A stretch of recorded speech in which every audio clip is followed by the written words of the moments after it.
శ్రీమన్నారాయణ. శ్రీమద్ రామాయణ మహాకావ్యంలోని బాలకాండ నుండి ప్రశ్నలు జవాబులు తెలుసుకుందాం. ప్రతిరోజు శ్రీమద్ రామాయణంలో కొన్ని ప్రశ్నలకు జవాబులు తెలుసుకోవడం ద్వారా మన ఆధ్యాత్మిక జ్ఞానాన్ని ఇంకొంత పెంచుకోవచ్చు. దయచేసి నా ఛానల్ని సబ్స్క్రైబ్ చేయండి. జై శ్రీరామ్. మొదటి ప్రశ్న, శ్రీమద్ రామాయణంను రచించింది వాల్మీకి మహర్షి అని మనందరికీ తెలుసు. వాల్మీకి మహర్షి యొక్క అసలు పేరు ఏమిటి? రెండో ప్రశ్న, వాల్మీకి మహర్షికి శ్రీమద్ రామాయణం మహాకావ్యంను ఉపదేశించిన ముని ఎవరు? మూడో ప్రశ్న, సంక్షిప్త రామాయణాన్ని నారదుడు వాల్మీకి ఎన్ని శ్లోకాల్లో చెప్పాడు? నాలుగో ప్రశ్న, శ్రీమద్ రామాయణంలో ఎన్ని శ్లోకాలు ఉన్నాయి? ఐదో ప్రశ్న, వాల్మీకి మహర్షి వ్రాసిన రామాయణంను ఎవరి చేత పాడించారు?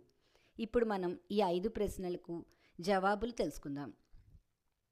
శ్రీమద్ రామాయణం రచించిన వాల్మీకి మహర్షి అసలు పేరు అగ్నిశర్మ.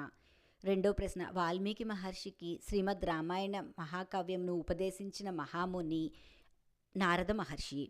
సంక్షిప్త రామాయణాన్ని నారదుడు వాల్మీకి 100 శ్లోకాల్లో చెప్పాడు.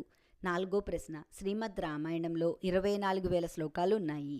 ఐదో ప్రశ్న, వాల్మీకి మహర్షి రాసిన రామాయణంను లవకుశుల చేత పాడించారు. ఈ విధంగా ప్రతిరోజు 5 ప్రశ్నలు జవాబుల ద్వారా మనము శ్రీమద్ రామాయణంను మరింతగా తెలుసుకుని శ్రీరాముని యొక్క అనుగ్రహాన్ని పొందుదాం.